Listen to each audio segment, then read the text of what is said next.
على رسول الله وآله وصحبه أجمعين اللهم علمنا بما ينفعنا وانفعنا بما علمتنا وزدنا علما। প্রথমে আল্লাহ রাব্বুল আলামিনের শুকরিয়া আদায় করি, তিনি পুনরায় আমাদেরকে দ্বিতীয় সপ্তাহের মতো আমাদের চলমান আলহামদুলিল্লাহ এই রমাদানের পূর্ব প্রস্তুতিমূলক যে আমাদের আলোচনা সেটা করার তৌফিক তিনি আমাদেরকে দিয়েছেন। এই জন্য আমরা আল্লাহ তাআলার কাছে শুকরিয়া আদায় করি আলহামদুলিল্লাহ।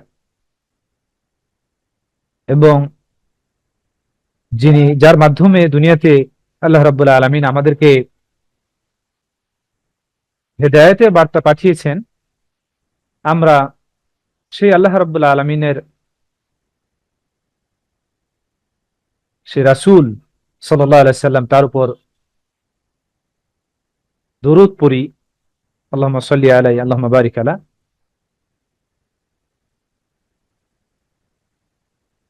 যার মাধ্যমে আমরা হেদায়েতটি দুনিয়াতে পেয়েছি সাল্লাল্লাহু আলাইহি ওয়াসাল্লাম। আমাদের গত যে আলোচনার বিষয়বস্তু ছিল সেখানে আমরা একটা বই শুরু করেছি, আপনারা জানেন, মাজালিসুস শাহরি রমাদান।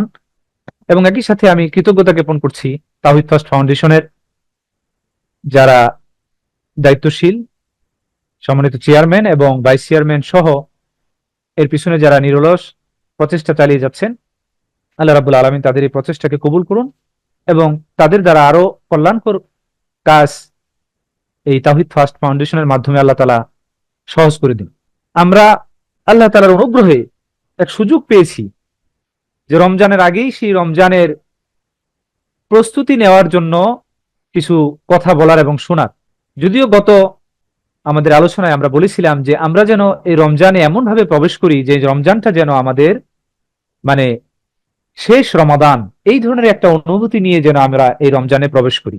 এতে রমজানের যে বারাকা এবং এতে যে কল্যাণগুলো আল্লাহ রাব্বুল আলামিন দিয়েছেন সেই কল্যাণগুলো অর্জন করতে আমাদের জন্য সহজ হবে।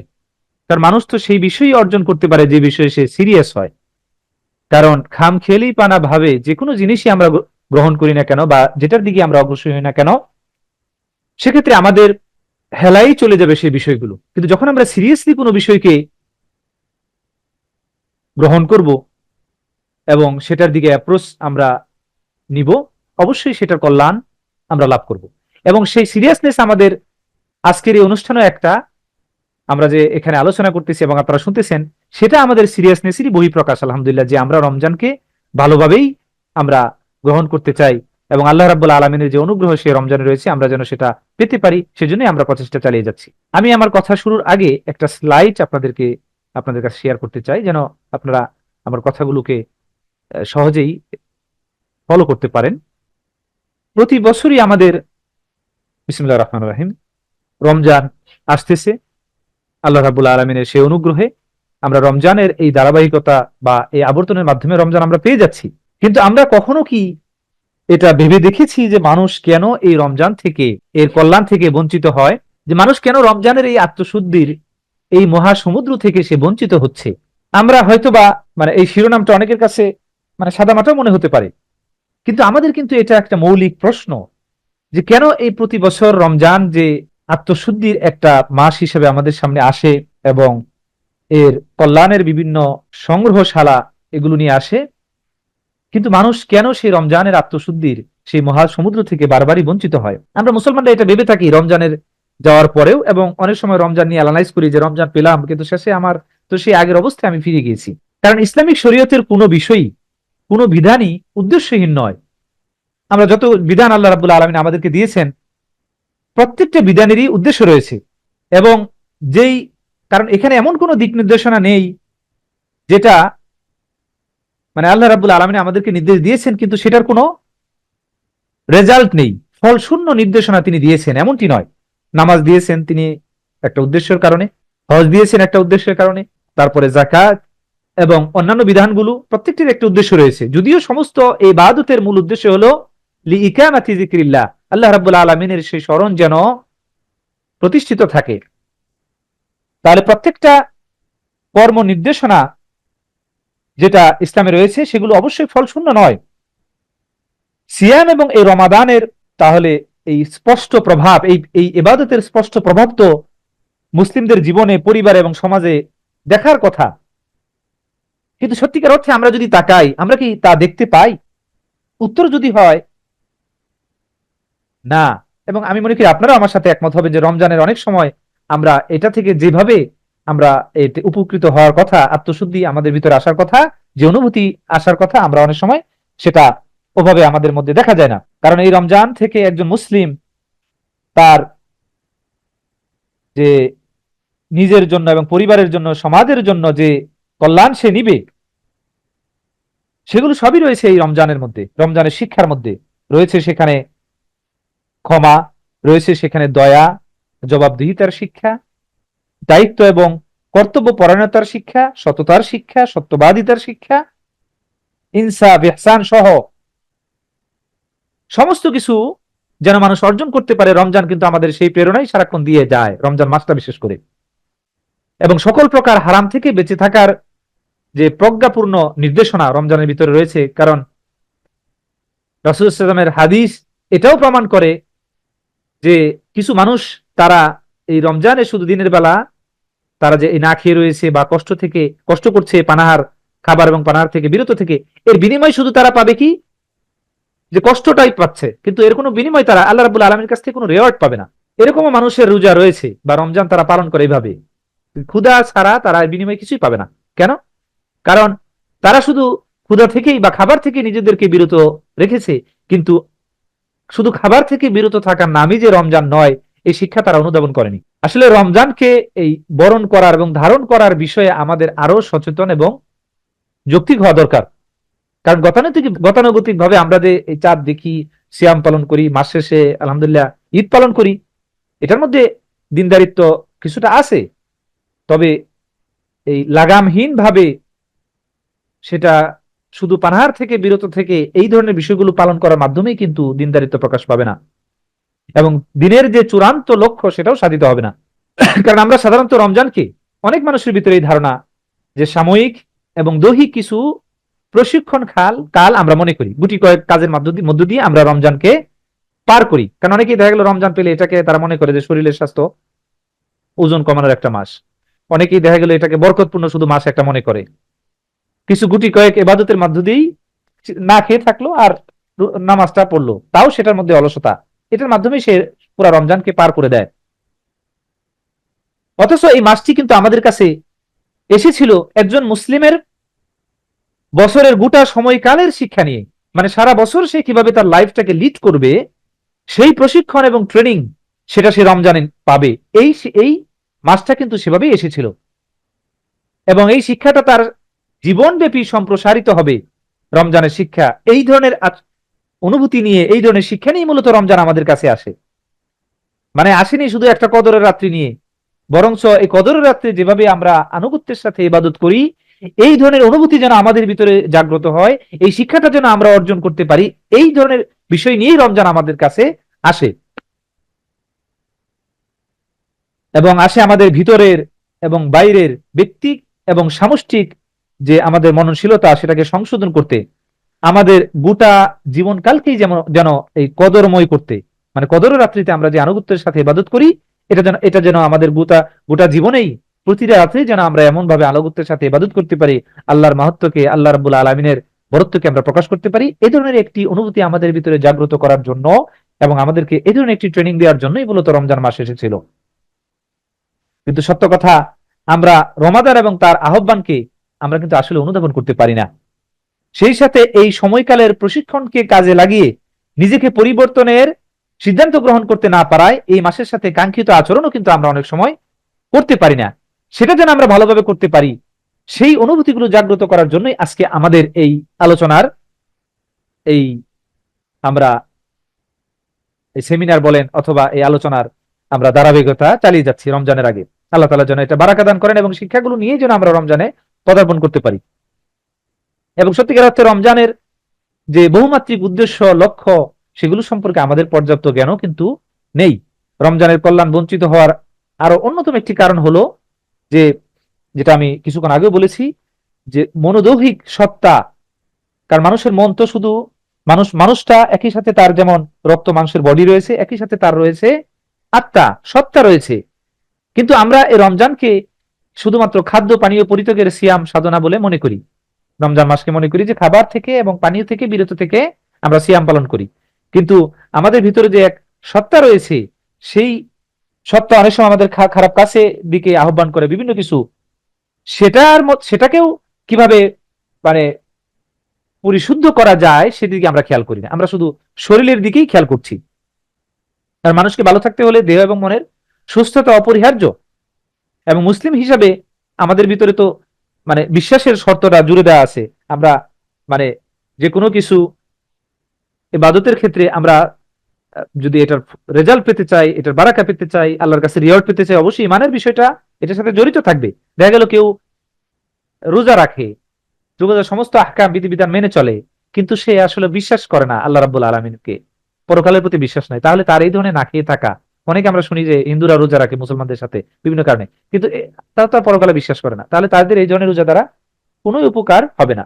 কারণ আমাদের ইমানের ইমান সেই বিশ্বাস ভিতরে থাকার ফলেই সে এই রোজা রাখার দ্বারা জেনে কি বা এটার যে উপকারিতা সেটা সে পাবে। তাহলে যারা শুধু এই খাবার এবং পানীয় থেকে পানীয় এগুলো থেকে বিরত থাকার নাম কি তারা রোজা মনে করে, তাদের এই ধরনের ইবাদত বা এই ধরনের সিয়াম সত্যিকার অর্থে তাদেরকে কোনো উপকার দিতে পারবে না। কারণ হলো তারা আত্মাকে অস্বীকার করার দ্বারা তারা তো নিজের সত্তাকেই প্রায় অস্বীকার করে ফেলছে। কারণ এই সিয়াম, কারণ আমরা জানি যে মানসিক পবিত্রতা ছাড়া কাজের পবিত্রতা আসে না। দেখা গেল নিয়তে পরিশুদ্ধতা না, তাহলে তার যে কাজটা সে করতেছে সেটা কিভাবে পরিশুদ্ধ হবে, সেটার আউটপুটটা সে ভালো কিভাবে পাবে। আর সিয়ামের বিধান তো মূলত আমাদের কাছে এসেছিল, যেটা কোরআনে রয়েছে, যে আমাদের তাকওয়া যেন আমরা অর্জন করতে পারি। আমাদের ভিতর এবং বাইরের, আমরা যে মানুষ, ভিতরগত যে মানুষ এবং বাইরের যে বাহ্যিকভাবে যে মানুষ, সমানভাবে সংশোধন করতেই মূলত সিয়াম আমাদের কাছে এসেছে।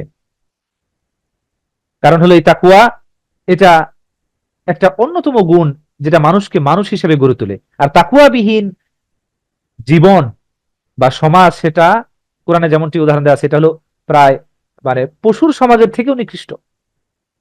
যে লোকের আল্লাহর ভয় নেই, সেই লোক দ্বারা যে কোনো ধরনের অঘটন ঘটতে পারে। এই জন্য আমাদের এই রমজানের যে বঞ্চিত হয়ে আমরা যেই কারণে, সেটা যেন আমরা অনুধাবন করি, তার অন্যতম কারণ হলো যে আমরা এই রমজানের শুধু খাবার পানীয় থেকে বিরত থাকার নামই রমজান মনে করি, এবং ভিতরগত সংশোধনের জন্য আমাদের যে বিষয়গুলো করণীয় সেগুলো আমরা খেয়াল করি না। ফলে আমরা দেখতে পাই অন্যান্য ইবাদতের ক্ষেত্রে তাই, এটা শুধু রোজা না যে সিয়াম পালন করে সে যে রেজাল্ট চাচ্ছে সেটা আমরা রমজানের পরে দেখতে পাই না। কারণ সিয়ামের যে যে দাবি নিয়ে এসেছিল সিয়াম আমাদেরকে বিতর্কত সংশোধন করতে, সেটা আমরা বিতর্কত সংশোধন হওয়ার জন্য ওভাবে আমরা রমজানকে একসেপ্ট করি না বা রমজানে আমরা পালন করি না। একইভাবে অন্যান্য ইবাদতের ক্ষেত্রে তাই। আমরা হজের ক্ষেত্রে মাশাআল্লাহ প্রতি বছর দেখতে পাই যে হাজী সাহেবদের সংখ্যা বাড়ছে, কিন্তু হজ করার মাধ্যমে মানুষের যে জীবনগত যে পরিবর্তন, ইবাদতের যে পরিবর্তন, আমলের যে পরিবর্তন, হজ করার পরেও কি আমরা সেটা ধরে রাখতে পারছি? সেই পরিবর্তনটাকে হজ করার পরে আমরা নিজেদের জীবনে নিয়ে আসতে পারছি? আমরা দেখতে পাই অধিকাংশ ক্ষেত্রে আমরা পারছি না। তাহলে হাজী সাহেবের সংখ্যা বাড়ার দ্বারাও সেই উদ্দেশ্য সাধন হচ্ছে না, নামাজের সংখ্যা বাড়ার দ্বারাও সেই উদ্দেশ্য সাধন হচ্ছে না। নামাজের মধ্যে বারবার বলতেছি আল্লাহ ইয়াকা না'বুদু ওয়া ইয়াকা নাস্তাঈন, তোমার কাছে সাহায্য চাই এবং আমরা তোমার ইবাদত করি, তোমার কাছে সাহায্য চাই। কিন্তু আমরা সত্যিকার অর্থে আল্লাহ রাব্বুল আলামিনকে বলছি আমরা তারই ইবাদত করি। আমরা কি আমাদের নিজেদের ইবাদতকে শুধু তার জন্যই করতে পারছি? কিভাবে ইখলাসের সাথে ইবাদত করতে হয় আমরা কি সেটা করছি? আমরা অনেক সময় সেটা কিন্তু এই শিক্ষাটা আমরা পাচ্ছি না। ফলে অধিক সংখ্যক ইবাদতকারী হওয়া সত্ত্বেও আমাদের ইবাদত আমাদেরকে সংশোধন করতে পারছে না, রিয়া থেকে আমরা বাঁচতে পারছি না। হজ করে এসে দেখা গেল এটা নিজেকে টাইটেল লাগিয়ে ফেলছি, অনেক সময় আগ বাড়িয়ে বিভিন্ন জায়গায় ব্যবহার করে ফেলতেছি। আমরা ভয় করছি না যে এই টাইটেলটা অনেক সময় আমার রিয়া হয়ে যেতে পারে, যেটা আমার আমলগুলোকে নষ্ট করে ফেলতে পারে। তাহলে ইখলাসের সেই শিক্ষা, তাওহীদের সেই শিক্ষা, আল্লাহকে ভয় করার সেই শিক্ষা, জীবনকে নতুন ভাবে সাজানোর সেই শিক্ষা আমরা আমাদের ইবাদতগুলো থেকে নিতে পারছি না বলেই আমরা ইবাদতের মাধ্যমে নিজেদের ভিতরে যে পরিবর্তন হওয়ার কথা সেগুলো হচ্ছে না। আরেকটা গুরুত্বপূর্ণ বিষয় নিয়ে আলোচনা না করলেই নয়, সেটা রমজানের সাথে খুব নিবিড়ভাবে সম্পৃক্ত, সেটা হলো সময়। আল্লাহ রাব্বুল আলামিন তিনি যে সকল বিষয়ে কোরআনে কসম খেয়েছেন সেগুলো নিঃসন্দেহে আমাদের ধারণা থেকেও অনেক বিশাল এবং গুরুত্বপূর্ণ। তিনি সময়ের কসম খেয়েছেন এবং তিনি বলেছেন তোমরা যা দেখো এবং যা দেখো না তার কসম। নিঃসন্দেহে আমরা যা আমাদের অদৃশ্য জগৎ যেগুলো আমরা দেখি না সেগুলো আল্লাহ রাব্বুল আলামিন মানে তিনি যেহেতু কসম খেয়েছেন নিঃসন্দেহে সেগুলো বিশাল। এখন বর্তমান প্রযুক্তির মাধ্যমে আমরা দেখতে পাচ্ছি ইউনিভার্সের বিশালতা, আমরা দেখতে পাচ্ছি বিভিন্ন ধরনের গ্যালাক্সি এবং গ্যালাক্সির সাথে এবং এখন মাল্টি ইউনিভার্সের কথাবার্তা চলে আসতেছে। এর বিশালত্ব আমরা দেখতে পাই না, এই জন্য আল্লাহ রাব্বুল আলামিন বলেছেন তোমরা যা দেখো এবং যা দেখো না তার কসম। একই সাথে তিনি সময়ের কসমও সূরা আসরে তিনি করেছেন। এর কেন? আমাদেরকে এই সময়ের গুরুত্বকে অনুধাবন করানোর জন্য। এই জন্য সময়কে সঞ্চিত করে আমি বলবো যে জ্ঞানের অমূল্য সম্পদ আমরা যেন সেটা অর্জন করি। সময়কে সঞ্চিত করা মানে হলো সময়কে যথাযথভাবে কাজে লাগানো। সময়কে যথাযথভাবে কাজে লাগালে তাহলে আমাদের জ্ঞানের যে অমূল্য সম্পদ সেটা অর্জিত হবে। আল্লাহ রাব্বুল আলামিন এই সিয়ামের বরকতময় ইবাদতকে মুসলমানদের জন্য তিনি রাতে ফরজ করেননি। আমি যেটা আগে বলেছি, এটা দিনের কর্মময় সময়ে যখন মানুষ জাগ্রত থাকে, কর্মমুখর থাকে, এই সময়ের জন্য তিনি সিয়াম ফরজ করেছেন। মানে দিনের বেলায় তখনই আমাদের যে বিরত থাকার কথা, যে সকল বিষয় থেকে খাবার পানি হয় এবং সিয়াম মানুষের রোজা বিনষ্টকারী যে সকল বিষয় সেগুলো থেকে বিরত থাকার বিষয়টা মূলত দিনের বেলায়। রাতের বেলায় সেগুলো আমাদের জন্য হালাল বা আমরা সেগুলো খেতে পারি বা গ্রহণ করতে পারি। তাহলে একজন মুসলিমের সিয়াম পালন কালীন এই সময়টি যেন স্বাভাবিক এবং কর্মচাঞ্চল্যে কেটে থাকে। সাধারণভাবে আমরা দেখি যে সিয়াম পালনের এই সময়টা মানুষের স্বাভাবিক এবং কর্মচাঞ্চল্যে কেটে থাকে এবং আল্লাহ রাব্বুল আলামিন ভালো করেই জানেন যে যে সিয়ামের এই বিধানকে রাতের বিশ্রামকালীন সময়ে ফরজ করা হলে বান্দাদের জন্য তা অপেক্ষাকৃত সহজ হতো, কিন্তু না, তিনি দয়াময় হওয়া সত্ত্বেও তিনি তা করেননি। তার মানে এখানে নিশ্চিতভাবে অধিকতর কল্যাণ তার বান্দাদের জন্য নিহিত রয়েছে দিনের বেলায় ফরজ করার মাধ্যমে। এবং মানুষকে সেই কল্যাণ পাওয়ার জন্য তাকে যেটা করতে হবে সেটা হলো প্রাণান্তকর প্রচেষ্টা চালিয়ে যেতে হবে অনুশীলনের মাধ্যমে। এবং আমরা বাস্তবতার দিকে যদি একটু লক্ষ্য করি তাহলে আমরা দেখতে পাবো যে আমরা মানে আমি নিজের সহ যদি আমরা বলি সিয়ামরত অবস্থায় আমরা কর্মপ্রিয় নাকি বিশ্রাম প্রিয়, যদি আমি সবাইকে জিজ্ঞেস করি তাহলে আমরা নিজেরাই বুঝতে পারবো যে আমরা কিন্তু সেক্ষেত্রে কর্মপ্রিয় না হয়ে হয়ে বিশ্রাম প্রিয়। এই জন্য আমরা নবী সাল্লাল্লাহু আলাইহি সাল্লামের জীবনের দিকে যদি তাকাই, যে তিনি আমাদেরকে যে কাজ করতে বলেছেন, যা করতে নিষেধ করেছেন, সেগুলো মেনেই মূলত আমাদের এই সিয়াম পালন করতে হবে। এটা ইচ্ছা স্বাধীন আমাদের কোনো ইবাদত নয়। যে আল্লাহ রাব্বুল আলামিন আমাদেরকে মনে রাখতে হবে যে আলো আধারের মিশ্রণ যেমন অসম্ভব, তেমনি সিয়াম কাল পালনকালে জেনে বুঝে পাপাশক্তি মানে পাপ কাজ করা, মিথ্যা কথা বলা, মিথ্যা কাজের মতো মানে আরো যেগুলো আছে সেগুলো বেমানান। ফলে সিয়ামের যে সময়টুকু আমাদের দিনের বেলা আল্লাহ রাব্বুল আলামিন যে সময়টুকু আমাদেরকে ধার্য করে দিয়েছেন, সেই সময়টুকুতে আমাদেরকে পরিপূর্ণভাবে আমাদেরকে কাজে লাগাতে হবে। একই সাথে সিয়ামের যে শিক্ষা সেগুলো পালন করার মাধ্যমে এবং কর্মময় করার মধ্য দিয়ে। এবং সময়ের যে গুরুত্ব সেটা রাসূলুল্লাহ সাল্লাল্লাহু আলাইহি ওয়াসাল্লামের জীবনী, সাহাবীদের জীবনী এবং তাবিদের জীবনী থেকে যদি আমরা দেখতে পাই, আমরা দেখব যে তাদের বাণী থেকে সময়ের গুরুত্ব এটা উপলব্ধি করা যায়। একটা স্টেটমেন্ট রয়েছে যে সময় হলো এমন যে ওয়াক্ত কা সাইফ ইনলাম তাকতাউহু ইয়াকতাউকা, সময়টা তলোয়ারের মতো, যদি তুমি একে না কাটো তাহলে এ তোমাকে কাটবে। তার মানে সময়কে যথাযথভাবে ব্যবহার যদি আমরা না করি তাহলে সময় আমরা মানে ক্ষতিগ্রস্তদের অন্তর্ভুক্ত হয়ে যাব।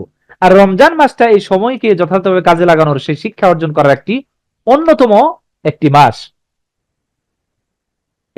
অন্যতম একটি মাস হলো এই রমজান মাস, যে সময়ের শিক্ষা যেন আমরা যথাযথভাবে অর্জন করতে পারি।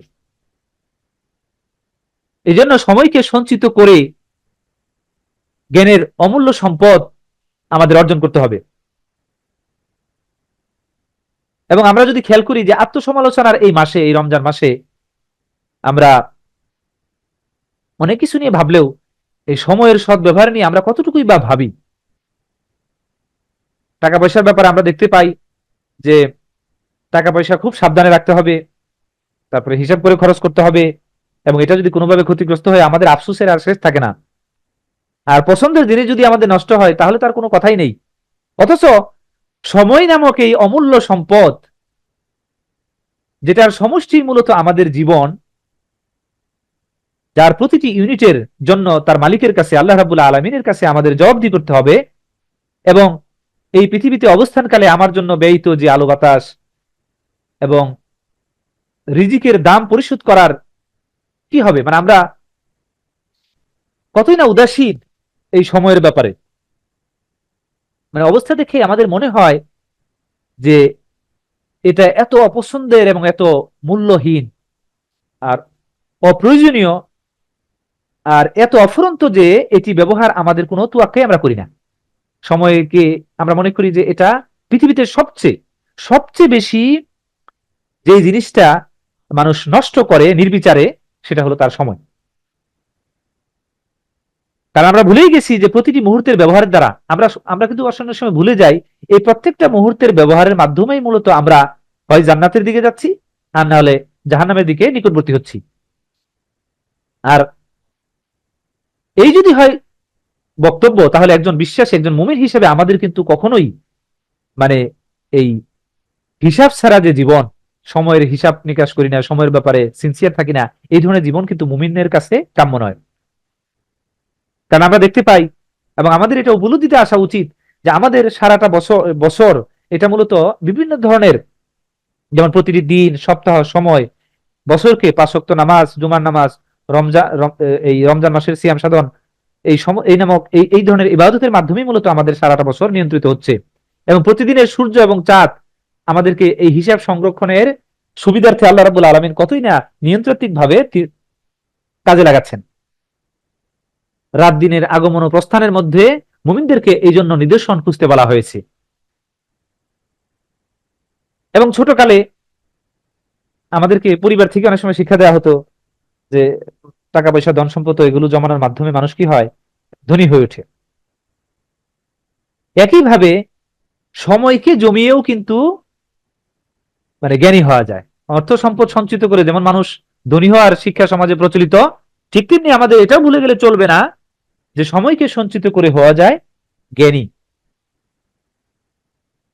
কারণ হিসেব করে যেমন খরচ মানে না করলে এটা ক্ষতিকর, কারণ একজন মানুষ যখন খরচই করতে থাকবে তার যেমন এটা ক্ষতিকর অবস্থা, ঠিক তেমনি সময়ের ব্যাপারেও যদি হিসেব করে সে সময়কে খরচ না করে, যথাযথভাবে সে এই সময়কে ভালোভাবে কাজে না লাগায়, তাহলে এই জ্ঞানের অমূল্য সম্পদ সে অর্জন করতে পারবে না।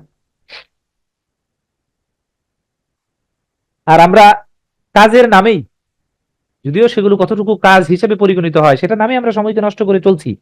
আল্লাহ রাব্বুল আলামিন আমাদেরকে কোরআনে বিভিন্ন ভাবে এই সময়ের গুরুত্বকে বোঝানোর তিনি চেষ্টা করেছেন। বিশেষ করে সূরাতুল আসরে আল্লাহ রাব্বুল আলামিন তিনি একটি সূরাই তো নাযিল করে দিয়েছেন এই নামে, এবং সেটার কসম খাওয়ার, সময়ের কসম খাওয়ার মাধ্যমে মূলত আমাদেরকে এই অনুভূতি আমাদের ভিতরে আসা উচিত যে আল্লাহ রাব্বুল আলামিন যে জিনিসের কসম তিনি করেছেন সেই জিনিসটার গুরুত্ব কতই না বেশি। যাই হোক, ব্যক্তি জীবন থেকে আমরা সমস্ত ক্ষেত্রেই আমরা এই সময়ের অপচয় করে চলছি, অথচ আমরা ভালো করেই জানি যে সময়ের সাথে সদাচরণ করেই মূলত ভালো থাকতে হয় এবং সমৃদ্ধির আশা করতে হয়। তাই আমার কাছে, আমার মানে সবার কাছে এটা আহ্বান যে আত্মশুদ্ধির এই আসন্ন রমজান মাসে আল্লাহ তাআলার মানে এই মহিমান্বিত যে মাস, এই মাসের মানে কদর করতে যেন আমরা শিখি। এই মাসের এই স্বল্প যে দিনগুলো, আল্লাহ তাআলা যেন আমাদেরকে সেই দিনগুলোতে যাওয়ার তৌফিক দান করেন, সেই স্বল্প দিনগুলোতে কাজে লাগানোর ব্যাপারে আমরা যেন নিষ্ঠাবান হই, বিশেষ করে সময়ের সঠিকভাবে কাজে লাগানো শিক্ষাটা যেন আমরা পাই, প্রতিটা মুহূর্ত সেই মাসের আমরা যেন কাজে লাগাতে পারি।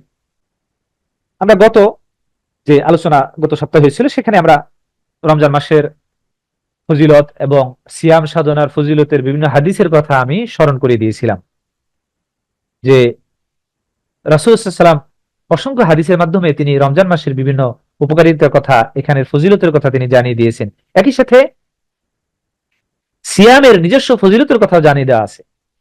এবং সবচেয়ে গুরুত্বপূর্ণ যে জিনিসটি আমি আবারও স্মরণ করিয়ে দিতে চাই, যে একজন মুমিনের এই দুনিয়াতে সবচেয়ে কাম্য যে জিনিসটি হবে সেটি হলো যে তিনি যেন আল্লাহ রাব্বুল আলামিন যেন আমাদেরকে ক্ষমা করে দিয়েছেন, এরকম একটা মুহূর্তে যেন আমাদের এই দুনিয়া থেকে চলে যাওয়া হয়। এটা হলো একজন মুমিনের এই দুনিয়াতে সবচেয়ে কাম্য, মানে যেটার জন্য সে সবসময় ব্যাকুল থাকবে সেই জিনিস। আর রমজান মাসের হাদিসগুলোর দিকে আমরা যদি তাকাই, প্রত্যেকটা অধিকাংশ হাদিসের মধ্যে এই ক্ষমার জিনিসটা কথা মানে উল্লেখ করা আছে। যেমন মান সামা রমাদান ঈমানান ওয়া ইহতিসাবান গুফিরা লাহু মা তাকাদ্দামা মিন যামবি, যে ব্যক্তি মান সামা রমাদান ঈমানান ওয়া ইহতিসাবান, যে ব্যক্তি রমজান মাসে ঈমানের সাথে এবং আল্লাহ রাব্বুল আলামিনের কাছ থেকে নেকি পাওয়ার আশায়, সওয়াব পাওয়ার আশায় সে রোজা রাখে, গুফিরা লাহু মা তাকাদ্দামা মিন যামবি, তার পূর্ববর্তী সমস্ত গুনাহকে ক্ষমা করে দেওয়া হয়। দেখেন এখানে ক্ষমার কথা আসছে রোজার সাথে। আবার বলা আছে যে মান কামা মান কামা রমাদান ঈমানান ইহতিসাবান গুফিরা লাহু মা তাকাদ্দামা মিন যামবি, যে ব্যক্তি রমজান মাসে কিয়ামুল লাইল করলো, এই যে আমরা সালাতুল তারাবি যেটা পড়ি, সেটার ক্ষেত্রে একই কথা বলা আছে, যে সেক্ষেত্রে কি হবে, যে যে ঈমানের সাথে আল্লাহ রাব্বুল আলামিনের কাছ থেকে নেকি পাওয়ার আশা এই কাজটি করবে, তার পূর্ববর্তী গুনাহ ক্ষমা করে দেওয়া হবে। তারপর বলা আছে মান কামা লাইলাতুল কদর ঈমানান ইহতিসাবান গুফিরা লাহু মা তাকাদ্দামা মিন যামবি, যে ব্যক্তি লাইলাতুল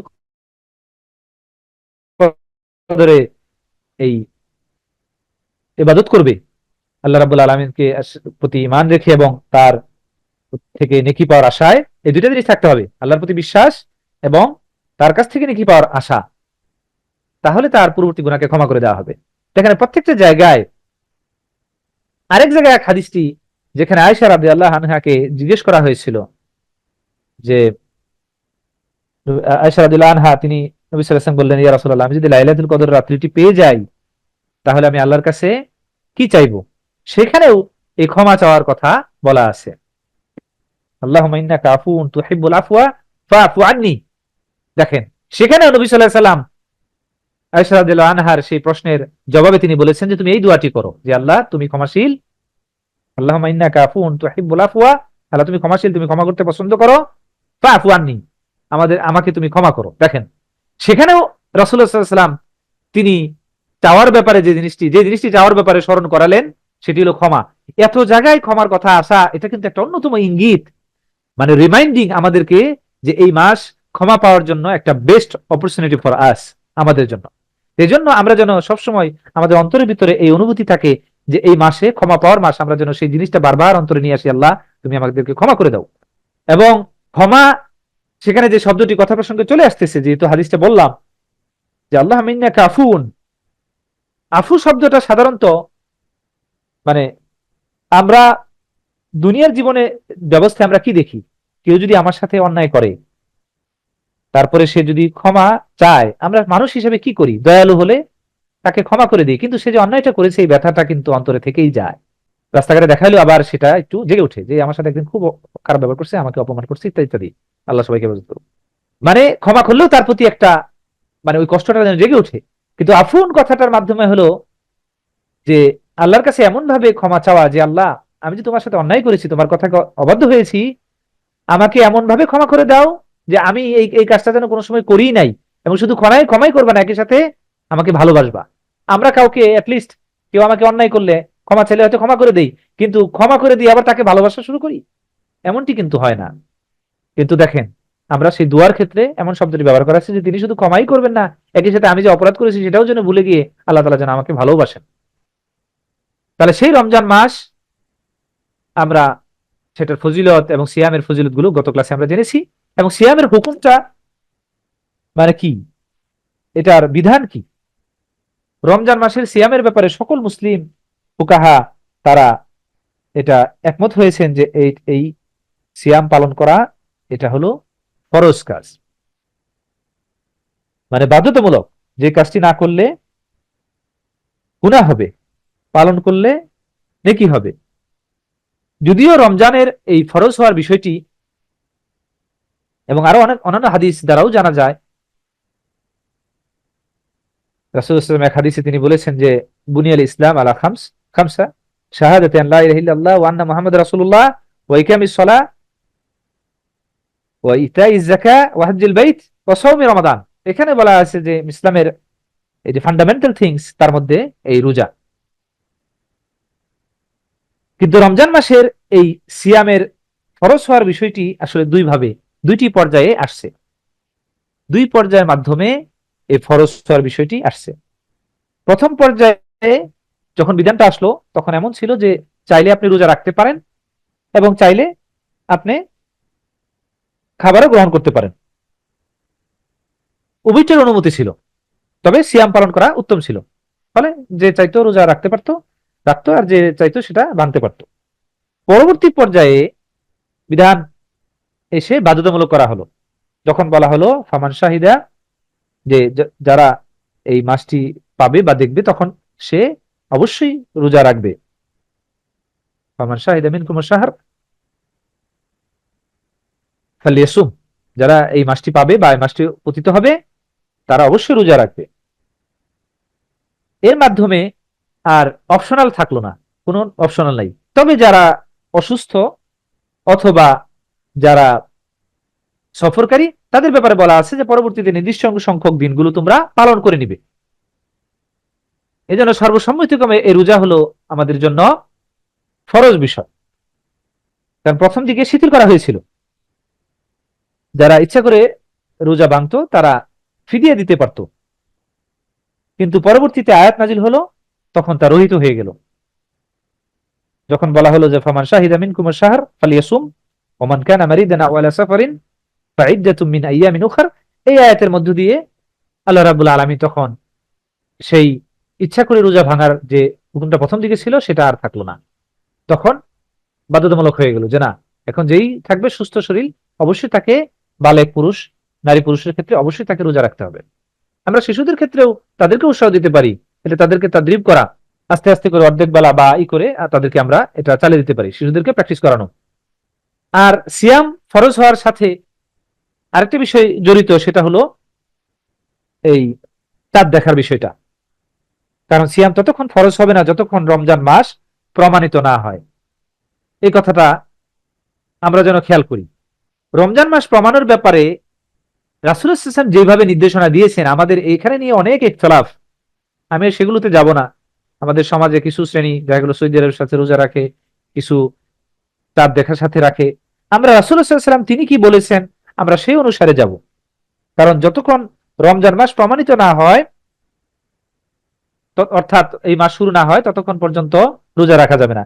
রাসূলুল্লাহ সাল্লাল্লাহু আলাইহি ওয়াসাল্লাম তিনি হাদিসের মধ্যে এই কথাটা জানিয়ে দিয়েছেন যে লা ইয়াতাকাদ্দামান্না আহাদুকুম রমাদান বিসাওমি ইয়াউমিন আও ইয়াউমাইন ইল্লা আইয়াকুনা রাজুলুন কানা ইয়াসুমু সাওমাহু ফালিয়াসুম যালিকাল ইয়াউম। নবী সাল্লাল্লাহু আলাইহি ওয়াসাল্লাম বলেছেন যে তোমাদের কেউ যেন রমজানের আগের এক বা দুই দিন থেকেই সিয়াম পালন না করে। কারণ অনেকে মনে করতে পারে যে যদি চাঁদ দেখাই না যায় তাহলে তো অনেক সময় রমজানটা অথবা শুরু হয়ে গেছে, আমি চাঁদ দেখলাম না বা কোনোভাবে জানলাম না, একটা দিন আমার মিস হয়ে যেতে পারে। তখন অনেকেই এক দুই দিন আগে থেকে রোজা রাখা শুরু করে দিল। আল্লাহ রাব্বুল আলামিন রাসূল সাল্লাল্লাহু আলাইহি ওয়াসাল্লাম তিনি হাদিসের মাধ্যমে জানিয়ে দিলেন যে এই কাজটা করা যাবে না। তবে সেই ব্যক্তির জন্য ছাড় আছে, সে যে ব্যক্তি দেখা গেল তার নিয়মিত একটা অভ্যাস আছে। যেমন দেখা গেল অনেক মানুষ আছে যারা মাসে 3 দিন রোজা রাখে, অথবা এই সোমবার বা বৃহস্পতিবার রোজা রাখে, তারা এই ধারাবাহিকতা সারা জীবন করেই যাচ্ছে। সেক্ষেত্রে দেখা গেল রমজান মাসের আগের 2 দিনও ওরকম কোন একটা সোমবার পড়ে গেছে একদিন, অথবা বৃহস্পতিবার পড়ে গেছে, সেক্ষেত্রে তিনি রোজা রাখতে পারেন তার অভ্যাসগত কারণে। অন্য কারোর জন্য এটা অ্যালাউ না। এই জন্য নবী সাল্লাল্লাহু আলাইহি ওয়াসাল্লাম বলেছেন ইল্লা ইয়াকুনা রাজুলুন কানা ইয়াসুমু সাওমাহু ফালিয়াসুম যালিকাল ইয়াউম, যে কেউ যদি এরকম হয় যে পূর্ব থেকে কারো সিয়াম পালনের অভ্যাস থাকলে সে ওই সিয়াম পালন করতে পারবে। এবং এই চাঁদ দেখা যাওয়া আর আরেকটা হলো মানে রমজান মাস আগমন শুরু হয়েছে বা রমজান মাস স্টার্ট হয়েছে, দুইটা জিনিসের মাধ্যমে সেটা প্রতিফলিত হবে। একটা হলো নতুন করে যদি মানে কেউ যদি নতুন চাঁদ দেখতে পায়, যেটা ইন্ডিকেট করবে যে একটা মাস শেষ হলো, আরেকটা মাস শুরু হলো। আর আরেকটা হলো যে আরবি মাসের গণনার হিসাবটা নবী সাল্লাল্লাহু আলাইহি ওয়াসাল্লাম এই দুইটা কথাই তিনি বলে দিয়েছেন। তাহলে একটা কথা হলো রমজান মাস স্টার্টের ব্যাপারে বলা আছে যে ফামান শাহিদা মিনকুম, কোরআনে বলা আছে ফামান শাহিদা মিনকুম শাহর, যে এই মাসটিতে উপস্থিত হবে। মানে এই মাসটি উপস্থিত হবে কিভাবে? চাঁদ দেখার মাধ্যমে সে বুঝলো যে এই মাসটি সে পেয়ে গেছে। আবার হাদিসে এসেছে রাসূলুল্লাহ সাল্লাল্লাহু আলাইহি ওয়াসাল্লাম তিনি বলেছেন ইজা রাআইতুমুল হিলাল ফাসুমু, অর্থাৎ যখন তোমরা রমজানের চাঁদ দেখবে তখন সিয়াম পালন করবে। এবং আরেক হাদিসে নবী সাল্লাল্লাহু আলাইহি ওয়াসাল্লাম বলেছেন যে ইজা রাআইতুমুহু ফাসুমু ওয়া ইজা রাআইতুমুহু ফাআফতিরু, যখন তোমরা তাকে দেখবে মানে চাঁদ দেখবে তখন রোজা শুরু করো এবং চাঁদ দেখে রোজা ভাঙো। তাহলে চাঁদ দেখার সাথে সম্পৃক্ত করে দেওয়া হয়েছে রমজান মাস স্টার্টিং এর। তবে এক্ষেত্রে একটি কথা রয়েছে যে প্রত্যেক ব্যক্তির জন্যই কি এই চাঁদ দেখাটা ফরজ? সবাইকে কি দেখতে হবে? না, সবাইকে দেখতে হবে না। একজন নির্ভরযোগ্য পুরুষ যদিও সাক্ষ্য দেয়, নির্ভরযোগ্য মানে যার দিনদারিত্বের ব্যাপারে, যার পরহেজগারিতার ব্যাপারে যিনি বিশ্বস্ত, এরকম একজন ব্যক্তি যদি সাক্ষ্য দেয় তখন সকলের জন্য সিয়াম পালন করা জরুরি হয়ে যাবে। তাহলে চাঁদ দেখার জন্য সাক্ষ্য গ্রহণ করার মানে যার মাধ্যমে কেউ যদি সাক্ষ্য দেয় তাহলে তার কিছু শর্ত পূরণ করতে হবে। এক নাম্বার, সেই ব্যক্তি হতে হবে প্রাপ্তবয়স্ক, বুদ্ধিমান হতে হবে। দেখা গেল বোকা শোকা মানুষ তাহলে হবে না, এবং তাকে অবশ্যই মুসলিম হতে হবে। অন্ধ ব্যক্তি যদি সাক্ষ্য দেয় অবশ্যই তারটা গ্রহণযোগ্য হবে না। এবং তিনি যে একজন আমানতদারী ব্যক্তি, বিশ্বাসযোগ্য সমাজে, এটারও তার শিকা শিকা হতে হবে। মানে তাকে সবাই সে কথা বললে বিশ্বাস করে এরকম একটি অবস্থা হতে হবে। নাবালক একজন যদি সাক্ষ্য দেয় যে আমি চাঁদ দেখছি, বালেগ না, অ্যাকসেপ্টেড না। অথবা পাগল ব্যক্তি, ব্রেনের সমস্যা, তারটাও গ্রহণযোগ্য না। অথবা মুসলিম না, কাফের একজন এসে বললো যে আমি আমি চাঁদ দেখছি তোমাদের এই মাসে, তারটাও সাব্যস্ত হবে না। অসংখ্য হাদিস এই ব্যাপারে বলা আছে। যেমন আব্দুল্লাহ ইবনে আব্বাস রাদিয়াল্লাহু আনহুমা তিনি বলেন আর ইবনে আব্বাস রাদিয়াল্লাহু আনহুমা قال جاء عربي الى النبي صلى الله عليه وسلم فقال اني رايت الهلال قال الحسن في حديثه يعني رمضان فقال أتشهد أن لا إله إلا الله قال نعم قال أتشهد أن محمدا رسول الله قال نعم قال يا بلال أذن في الناس فليصوموا غدا। দেখেন এই হাদিসে দেখা গেল একজন ব্যক্তি, ইবনে আব্বাস রাদিয়াল্লাহু আনহুমা তিনি বর্ণনা করতেছেন যে একজন বেদুইন আরবের গ্রাম অঞ্চলে বসবাস করে, তিনি নবী সাল্লাল্লাহু আলাইহি ওয়াসাল্লামের কাছে আসলেন, এসে বললেন যে যে আমি রমজান মাসে চাঁদ দেখছি। একথা শুনে নবী সাল্লাল্লাহু আলাইহি ওয়াসাল্লাম তাকে বললেন যে তুমি কি সাক্ষ্য দাও যে আল্লাহ ছাড়া আর কোনো মাবুদ নাই বা ইলাহা নেই? সে উত্তরে বলল হ্যাঁ, আমি এটা সাক্ষ্য দিই। তখন নবী সাল্লাল্লাহু আলাইহি ওয়াসাল্লাম তাকে আবার জিজ্ঞেস করলেন তুমি কি এই সাক্ষ্য দাও যে মোহাম্মদ সাল্লাল্লাহু আলাইহি ওয়াসাল্লাম মানে আল্লাহ রাসূল? সে বলল হ্যাঁ, আমি এই সাক্ষ্য দিই। তখন রাসূল সাল্লাল্লাহু আলাইহি ওয়াসাল্লাম বেলাল রাদিয়াল্লাহু আনহু তিনি বললেন যে আযিন, এখানে আযিন মানে হলো ঘোষণা দিয়ে দাও যে লোকেরা যেন আগামী কাল থেকে সিয়াম পালন করে। তাহলে এক্ষেত্রে দেখা যায় একজন বিশ্বস্ত ব্যক্তি মুসলিম, এই মুসলিম হওয়ার ব্যাপারে সাক্ষ্য নেওয়া হলো, তার সে সুস্থ মস্তিষ্ক, রাসূল সাল্লাল্লাহু আলাইহি ওয়াসাল্লাম এগুলো সব যখন দেখলেন তখন তারটা অ্যাকসেপ্টেড হলো। আর যে ব্যক্তি মিথ্যাবাদী হিসেবে প্রসিদ্ধ কিংবা অধিক তাড়াহুড়া করে, দৃষ্টিশক্তি দুর্বল, ক্ষীণ, যে তার তার দ্বারা চাঁদ দেখা সম্ভব না, এই ধরনের ব্যক্তির সংবাদ কখনোই গ্রহণযোগ্য হবে না। এবং অসংখ্য আরো প্রমাণ রয়েছে যে একজন ব্যক্তির সাক্ষ্য দ্বারাই রমজান মাস প্রবেশ করেছে, এটা প্রমাণিত হয়। যেমন আব্দুল্লাহ ইবনে ওমর রাদিয়াল্লাহু আনহু থেকে বর্ণিত, তিনি বলেন যে তারা নাস আল হিলাল فأخبرت رسول الله صلى الله عليه وسلم أني رأيته فصام رسول الله صلى الله عليه وسلم وأمر الناس بصيامه। আব্দুল্লাহ ইবনে ওমর রাদিয়াল্লাহু আনহুমা থেকে বর্ণিত, তিনি বললেন যে মানুষ মানে এই রমজান মাসের এই চাঁদ তারা অন্বেষণ করতেছিল। আচ্ছা, তখন পরক্ষণে তিনি বললেন যে আমি নবী সাল্লাল্লাহু আলাইহি ওয়াসাল্লাম বললাম যে আমি 4টা দেখছি। এই একজন ব্যক্তি বলল। তখন রাসূলুল্লাহ সাল্লাল্লাহু আলাইহি ওয়াসাল্লাম মানুষকে, তিনি নিজে সিয়াম পালন করলেন এবং মানুষকে সিয়াম পালনের নির্দেশ দিলেন। দেখেন একজন বিশ্বস্ত ব্যক্তি এই আব্দুল্লাহ ইবনে ওমর রাদিয়াল্লাহু আনহুমা, তার সাক্ষ্যতেই 4টি মানে সিয়ামটি পালন করা হলো। রমজানে রমজানে কিয়ামুল লাইল এটার বিধান, নিঃসন্দেহে এটা সুন্নাহ। মানে আমাদের ইবাদত গুলো দুই ধরনের, একটা হলো ফরজ ইবাদত, আরেকটি হলো ফরজের বাইরের ইবাদত গুলো, অতিরিক্ত ইবাদত যেগুলো ফরজের মানে নফল ইবাদত গুলো বা সুন্নাহ, এগুলো মূলত কেন দেওয়া হয়েছে? আমরা যদি একটু গভীরভাবে তাকাই যে নবী সাল্লাল্লাহু আলাইহি ওয়াসাল্লামের জীবনীর দিকে,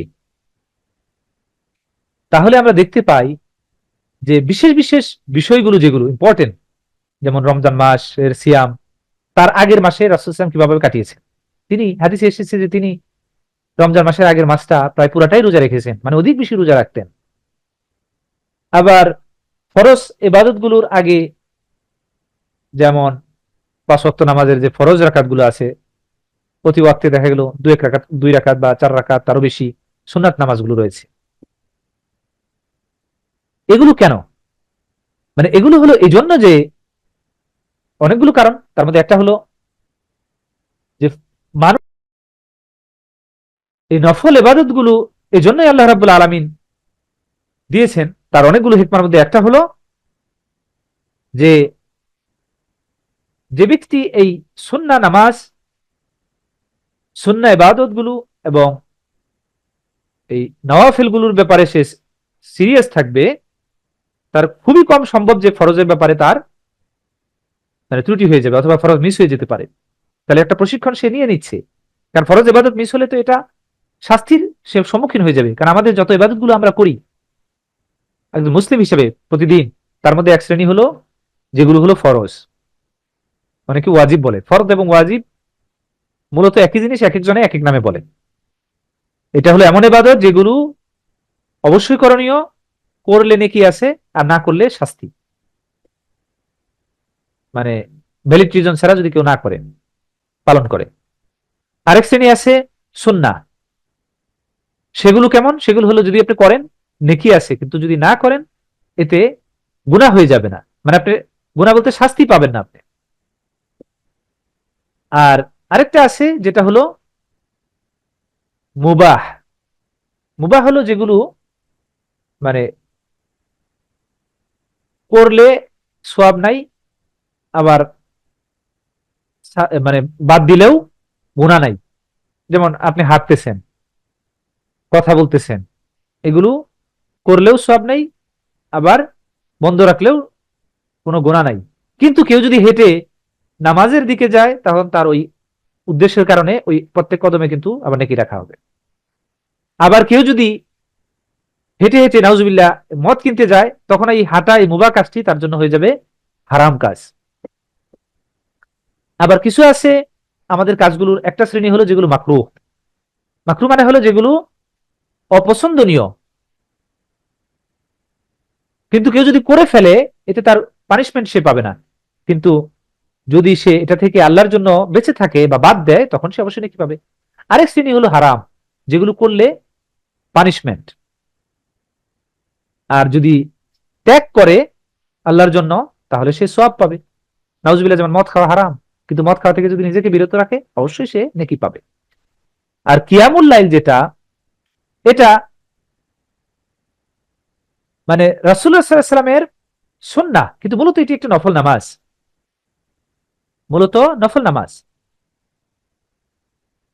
নবী সাল্লাল্লাহু আলাইহি ওয়াসাল্লাম তিনি রমজান মাসে প্রথম 3 দিন সম্ভবত, তার আগের মাসে তিনি প্রায় 7 দিনের মতো সাহাবীদেরকে নিয়ে এভাবে নামাজ নিয়ে পড়েছেন, কিন্তু রমজানের প্রবেশের পরে 3 দিন, এরপরে তিনি আর পড়লেন না। কেন? কারণ তিনি ভাবলেন যে এটা কি যে ফরজ হয়ে যাবে, তখন বান্দাদের উপর কষ্ট হয়ে যাবে, এই জন্য তিনি বাদ দিলেন। সেই সেটা আমরা এশা নামাজের পরেই পড়ি অথবা রাত্রের গভীর রাত্রি পড়ি, সে কিয়ামুল লাইল, সেটাই মূলত এই আমরা রমজান মাসে যে তারাবি নামাজটা পড়ি একই আমরা। কারণ আমরা সৌদি আরবে দেখেছি যে বিশেষ করে শেষের 10 দিনে তারা এটা করে। এশা নামাজের পরে 8 রাকাত পরে, মানে 6 রাকাত, তারপরে শেষের দিকে পড়ে, এরকম ভাবে তারা অনেক গভীর রাত্রে উঠে যায়। তারা মূলত পুরো রাতটা ইবাদতের মাধ্যমে কাটাতে চায়, এভাবে তারা পালন করে।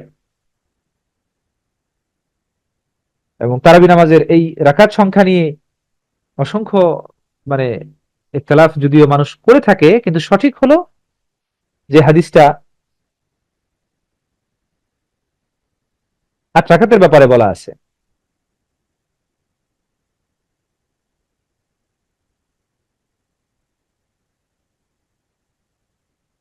এবং আমরা যে কিয়ামুল লাইল, এই নামাজের ব্যাপারে যদি আমরা দেখি যে অন্যান্য যত নফল ইবাদত গুলো রয়েছে, সবচেয়ে উত্তম নামাজের ব্যাপারে এটার কথা বলা আছে। বলছে সবচেয়ে উত্তম নফল ইবাদত গুলোর মধ্যে হলো, মানে এমনি ইবাদতের মধ্যে সবচেয়ে হলো সলাৎ, আর এই ফরজ নামাজের পরে সবচেয়ে উত্তম নামাজ হলো এই কিয়ামুল লাইল। এই জন্য তাদের যারা এই ধরনের রাত্রি নামাজ পড়ে তাদের ব্যাপারে আল্লাহ রাব্বুল আলামিন প্রশংসা করেছেন কোরআনে, বলেছেন যে যারা তাদের রবের জন্য সেজদারত এবং দণ্ডায়মান হয়ে রাত্রি যাপন করে। আর এই নফল ইবাদতটাই হলো, এই কিয়ামুল লাইলের এই ইবাদতটা হলো সবচেয়ে উত্তম সালাত। নবী সাল্লাল্লাহু আলাইহি ওয়াসাল্লাম হাদিসে তিনি বলেছেন যে আফদালুস সালাতি বাদাল ফরিদা সালাতুল লাইল, আফদালু সালাতি বাদাল ফরিদা সালাতুল লাইল।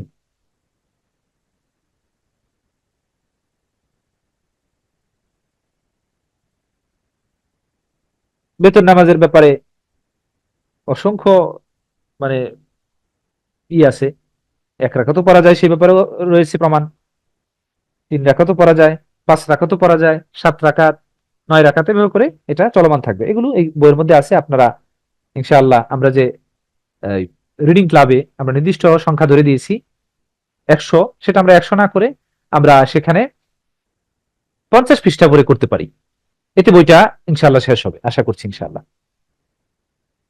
3 রাকাতের ব্যাপারে বলা আছে মান হাব্বা ইউতিরা বিসালাস ফালিয়াফাল। বলছে যে 3 রাকাত, মানে বেতন নামাজ 3 রাকাতে পড়তে চায়, বলছে সে যেন সেটা করে। 5 রাকাতের ব্যাপারে বলা আছে মানে হাব্বা ইউতিরা বি খামস ফালিয়াফাল, নবী সাল্লাল্লাহু আলাইহি ওয়াসাল্লাম থেকে বর্ণিত আছে। ভেতরে সালাত সহ তারাবির সংখ্যা সালফে সালেন থেকে দেখা গেল 41 রাকাত, 39 রাকাত, তারপরে 29 রাকাত, কেউ আবার 23, আবার কেউ 13, কেউ বলেন 11।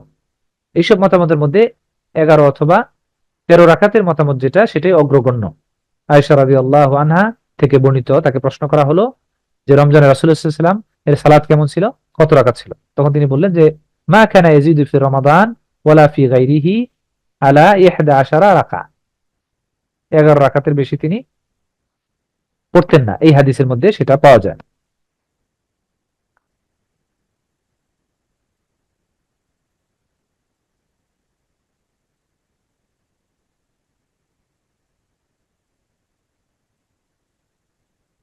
আর তারাবির সেই নামাজই মূলত এই কিয়ামুল লাইলের অন্তর্ভুক্ত, আমরা যেন এটা খেয়াল করি। অনেকে দেখা গেল দুটাকে আলাদা করে ফেলে।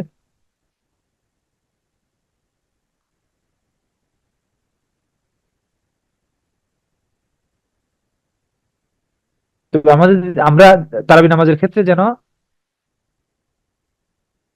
মানে একটা জিনিস আমরা খেয়াল করি, রাসূল সাল্লাল্লাহু আলাইহি ওয়াসাল্লামকে, আয়েশা রাদিয়াল্লাহু আনহাকে যখন জিজ্ঞেস করা হলো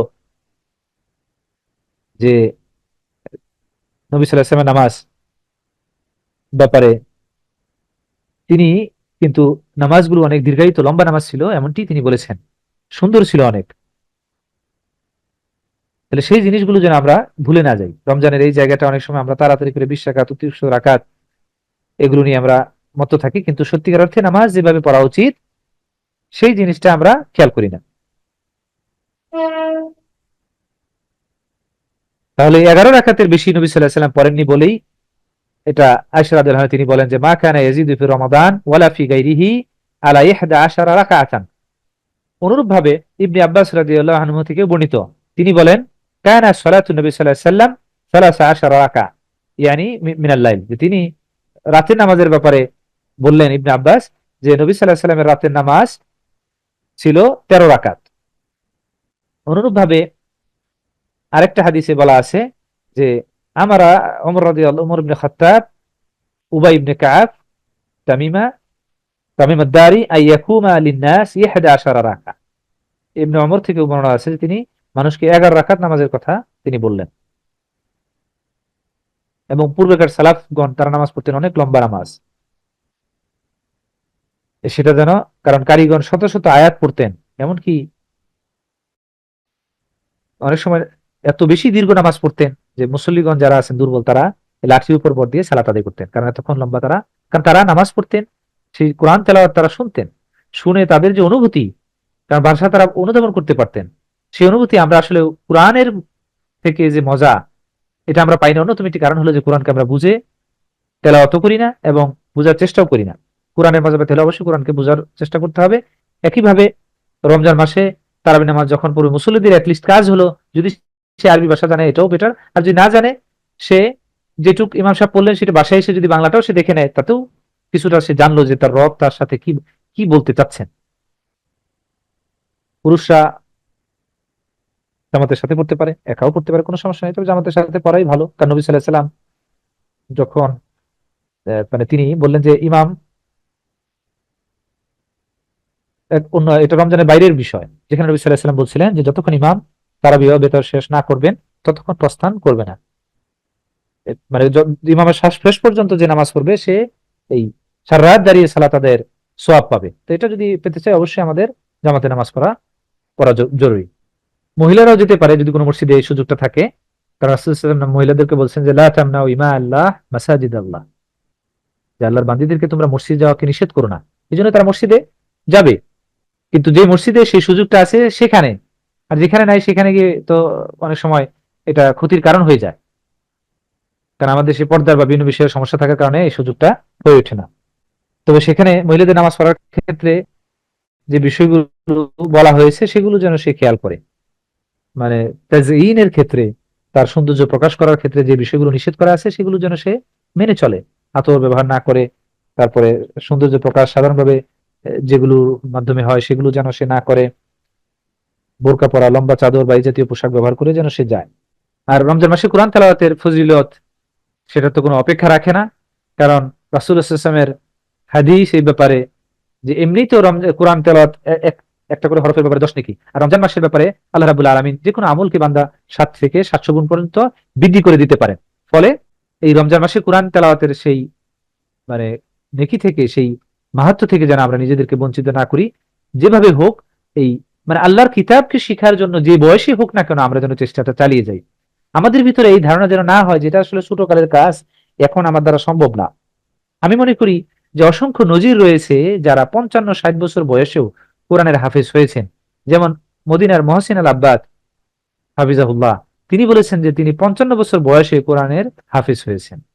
এখন তো আলহামদুলিল্লাহ অনেক ধরনের সফটওয়্যারও পাওয়া যায়, ঘরের ভিতরেও পার্সোনালি কোরআন শেখা যায়। বিশেষ করে মসজিদ নবী থেকে যে কোরআন মানে শেখানো হয় যে কায়দাটার মাধ্যমে, সেটার দেখা গেল সফটওয়্যার আছে যেখানে আপনি পার্সোনালি নিজে নিজেই আপনার তেলাওয়াতটা শুদ্ধ করতে পারবেন, অক্ষরগুলো উচ্চারণ শুদ্ধ করতে পারবেন। চমৎকার এই সফটওয়্যারের মানে ব্যবহারটা আমি দেখেছি, এটাও আপনারা ব্যবহার করতে পারেন। তারপরে অনলাইনের মাধ্যমে বিভিন্ন জায়গায় কোরআন শিক্ষার যে জায়গাগুলো রয়েছে, মসজিদে নববীর তে সারা বিশ্বব্যাপী বিনামূল্যে কোরআন শেখানো হয়, সেই জায়গাতেও আপনার সন্তানকে এবং আপনি নিজেও কিন্তু শিক্ষা গ্রহণ করতে পারেন। আল্লাহ তাআলা আমাদেরকে রমজানের যে ইবাদত গুলো, রমজান মাসে বেশি বেশি ইবাদত করার তৌফিক দান করুন, এবং একই সাথে রমজানের আহকাম গুলো, বিধানগুলো যথাযথ জেনে যেন আমরা রমজান মাসে পদার্পণ করতে পারি, সেই তৌফিক যেন আল্লাহ তাআলা আমাদেরকে দান করেন। সুবহানাকা আল্লাহুম্মা ওয়া বিহামদিকা আশহাদু আন লা ইলাহা ইল্লা আনতা আস্তাগফিরুকা ওয়া আতুবু ইলাইক। আসসালামু আলাইকুম ওয়া রাহমাতুল্লাহি ওয়া বারাকাতুহু। Subscribe to our YouTube channel, Know Tawhid First, and press the bell icon to get new video notifications.